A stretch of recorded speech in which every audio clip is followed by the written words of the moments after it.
Jadi kalian temen SMP? Iya, kalau Mbak Safi teman SMA-nya Boy ya? Iya. Oh, kalau Mbak Safi dan Mbak Tria ketemu di mana? Kita satu penitipan anak waktu kecil. Mereka ini sepupuan. Oh, Iya, kita suka dititipin ke opung kalau mama-mama kita jalan-jalan. Opung, orang Batak. Nggak kelihatan Mbak Safi kayak bule. Mind blowing banget kan? Ini rambut pirang dicat, mata biru, kontak lensa, sisanya asli Batak. Oh iya, Jadi panggilnya Eda, bukan Mbak. Eda. Si Tony nelpon, sebentar ya. Hai Ton. Iya, aku sudah makan. Kamu di mana? Ada pertanyaan lain gak sih? Sudah makan belum? Gak kreatif. Ya bilang dong Boy kalau suka. Boy, kamu tukang perabot atau tukang serobot? Soalnya aku mau profesional. Kita kan lagi kerja bareng. Kalau ada apa-apa, kontennya bubar. Maaf ya lama. Tadi Tony ngajak makan, tapi aku bilang sudah. Ya nggak jadi deh. Oh, bagus dong. Maksudnya, bagus kamu sudah kenyang jam segini. Kalau enggak, makannya telat dong. Iya sih. Hai, saya Boy. Dan saya Ayuti, Dan kami adalah tukang perabot. Perabot. Boy. Aku mau bikin suara dua, jelek ya? Ya udah deh.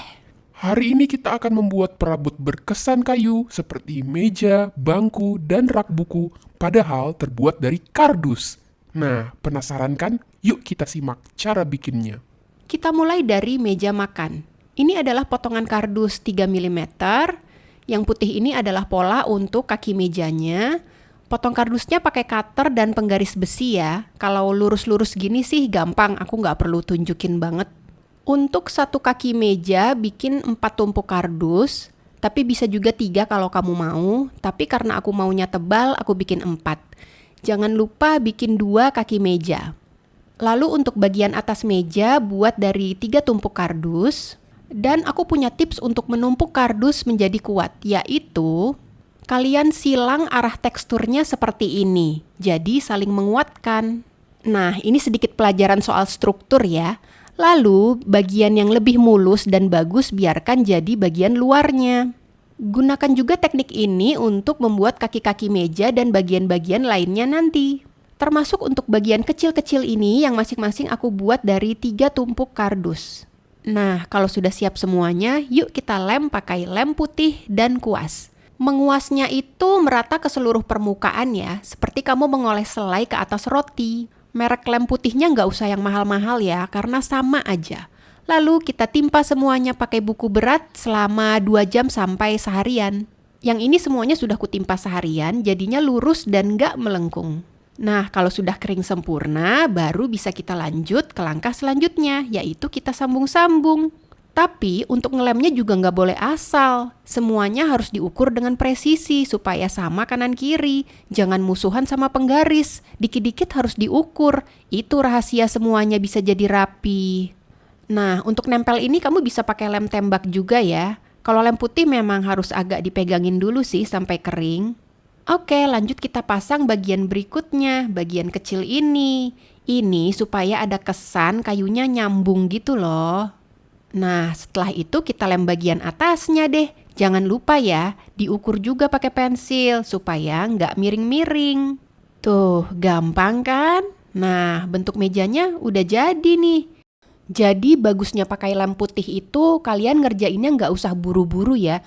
Masih bisa digeser-geser sampai benar-benar yakin ini posisi yang pas. Nah, jadi deh. Yuk lanjut bikin bangkunya. Ini pola untuk bangku panjangnya. Yang putih ini pola untuk kaki-kakinya. Ukurannya kamu screenshot aja seperti tadi. Dan potong deh semuanya. Untuk kaki kursinya seperti meja yang tadi aku bikin dari 4 tumpuk kardus seperti ini. Tapi kalau mau 3 juga nggak apa-apa, tapi aku suka yang tebal biar kelihatan kokoh gitu. Untuk bagian atas bangku seperti meja cukup 3 tumpuk dan bagian kecil-kecil ini 2 tumpuk aja. Oke, semua tekniknya sama persis seperti meja, semuanya kamu lem dan ditumpuk buku seharian sampai kering sempurna, lalu setelah ini baru siap dipasang. Oh iya, untuk dapat kardus yang mulus dan besar itu aku selalu beli lembaran di toko online. Ketebalan dan lebarnya itu macam-macam, kalian pilih aja sesuai kebutuhan.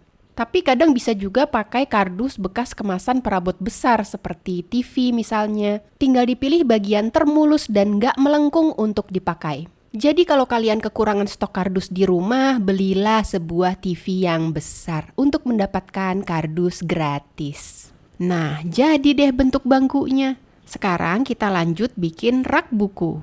Untuk ukuran rak buku, kamu boleh ukuran yang berbeda dari yang aku punya ya. Karena kan rak buku itu ukurannya memang macem-macem, nggak ada salah benar.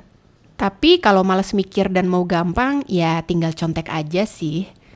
Bagian kanan kirinya aku bikin dari 3 tumpuk kardus biar kelihatan ketebalannya. Ini bagian atasnya 2 tumpuk, lalu sisanya cukup 1 lapis. Ini bagian alas bawahnya. Justru karena aku mau bikin tebal, aku nggak tumpuk kardusnya supaya nggak terlalu banyak motong. Nanti bakal ada rak tengahnya lagi, tapi nanti kita lem ini dulu semua. Dan inilah jadinya seperti ini. Setelah semuanya lurus dan kering sempurna, kita sambung. Dan inilah jadinya. Yang tebal ini bagian bawahnya. Yuk kita lanjut untuk pasang rak-rak tengahnya. Cara bikin raknya kita harus ukur ulang dulu biar yakin ukurannya benar. Buat 1 rak dari 2 tumpuk kardus seperti ini, aku bikin 4 rak. Lalu untuk bagian atas aku pengen bikin sedikit kombinasi dengan bentuk yang agak berbeda. Begini cara bikin polanya. Jadi kamu bisa bikin pola apa aja, asalkan itu simetris pasti bagus. Mau lengkung, mau lurus. Nih kita coba ya, ini asal aja loh. Nah jadilah kira-kira seperti ini. Apapun itu asal simetris pasti bagus. Lalu kita jadikan ini pola potongan kardus untuk 2 tumpuk kardus. Motongnya memang agak berbeda ya, untuk lengkung-lengkung gini kamu harus lebih teliti. Tapi pasti bisa. Nah, pas kan? Sekarang kita pasang semuanya. Kamu bikin penggaris pakai kertas seperti ini untuk nandain di mana kamu bakal naro rak-raknya. Jadi jangan langsung ditaruh asal gitu supaya nggak miring-miring kan. Untuk masang rak aku nggak rekomendasiin lem tembak karena terlalu cepat kering. Jadi kalau miring tuh kalian nggak bisa gerak-gerakin lagi. Nah kalau lem putih masih bisa digerakin. Nggak perlu khawatir dengan lem putih yang belepotan nggak rapih. Karena begitu kering dia akan jadi transparan dan nggak terlihat. Itu sih yang aku suka dari lem putih. Kalau lem kuning baunya tuh bikin mabok, nggak kuat aku. Nah jadi deh raknya. Yuk kita lanjut untuk menutup semua tekstur yang gak bagus dari kardus. Nih tekstur ini loh maksud aku. Ini kan perlu ditutup semua ya supaya gak bergerigi. Caranya pakai kertas tipis apa aja. Diukur dulu semua ketebalannya. Ini aku pakai kertas-kertas bekas. Ini kertas paket yang warnanya coklat. Tapi gak harus sewarna sih karena nanti bakal kita cat juga. Nah, jadi yakinkan dulu kalau ukurannya udah pas banget dengan setiap ketebalan, lalu tinggal dilem aja pakai lem putih. Gampang banget. Ini tuh bukan sesuatu yang susah, tapi memang perlu kesabaran aja ngerjainnya. Makin sering ngerjain, tangan kalian akan makin terlatih. Nah, untuk bagian-bagian yang nggak sempurna, yang masih bolong-bolong, tinggal kamu tambal aja pakai lem putihnya. Nggak usah takut pakai kebanyakan lem. Nggak bakal jadi berantakan, kalau sudah kering tuh nggak kelihatan. Nah, terutama pojokan-pojokan meja yang rawan rusak nih, kamu kasih aja lem yang banyak. Oke, tunggu sampai semua lem kering sempurna, baru kita bisa lanjut ngecat. Nih, belum dicat aja udah kelihatan kayak kayu. Untuk bagian yang nggak terlihat bisa kamu skip ya lapisan kertasnya. Tapi kalau kamu rajin ya boleh juga ditutup semua.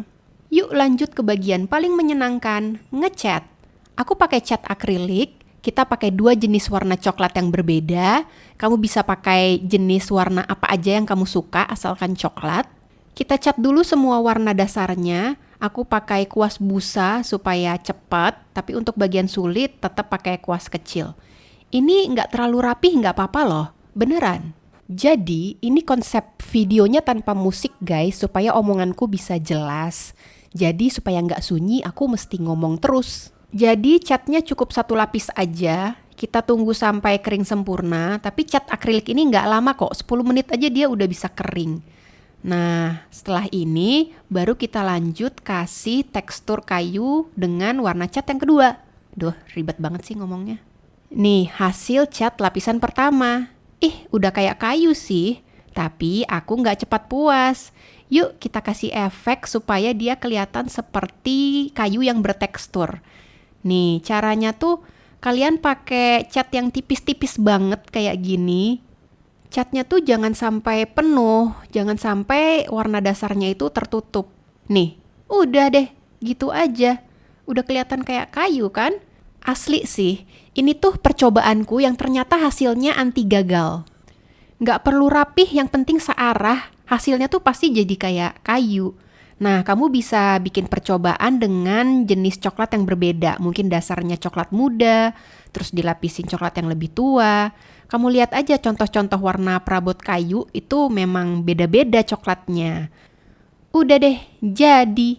Kamu bisa buat perabot apapun dengan teknik cat seperti ini dan jadilah perabot kayu palsu.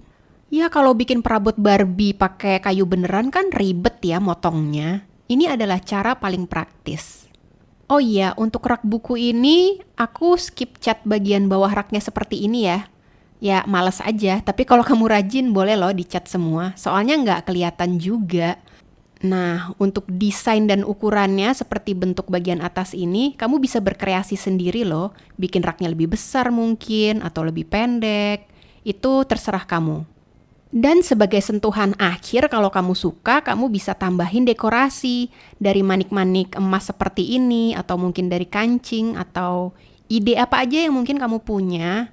Ini manik-manik aku agak serem ya. Habis lagi adanya ini, ya udah aku tempel aja. Gimana? Bagus nggak? Dan demikianlah cara membuat perabot kayu palsu. Semoga tutorial cara pemalsuan kita kali ini bisa berguna untuk hidup kamu. Hai Ayu, sudah makan belum? Boy, tadi habis syuting kan kita sudah makan malam bareng di warung pecel lele. Aku disuruh makan terus. Oh iya ya lupa. Ya nggak apa-apa, biar kenyang, biar enak boboknya.